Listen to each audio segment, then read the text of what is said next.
আজ থেকে দুদিন আগে পাকিস্তানের প্রতিরক্ষা মন্ত্রী, তার নাম হচ্ছে খোজা আসিফ, সে বলছে কলকাতা উড়িয়ে দেবো। প্রধানমন্ত্রী চুপ, স্বরাষ্ট্রমন্ত্রী চুপ, প্রতিরক্ষা মন্ত্রী চুপ। কাগজে খোজা আসিফের নামটা লিখে রাখছি, যেদিনকে মমতা বন্দ্যোপাধ্যায় আর ইন্ডিয়া অ্যালায়েন্সের সরকার হবে না, বাড়িতে ঢুকে মারবো।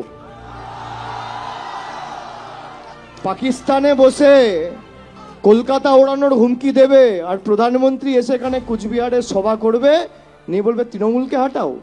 সাধারণ মানুষের উপর বিএসএফ অত্যাচার না করে BSF, CRPF, Indian army, Indian এয়ারফোর্সকে স্বাধীনতা দেওয়া হোক, পাকিস্তানে গিয়ে লাহোর আর ইস্তানবুল, রাওয়ালপিন্ডি দখল করা। প্রধানমন্ত্রী, স্বরাষ্ট্রমন্ত্রীর মেরুদণ্ড বলে কিছু নেই।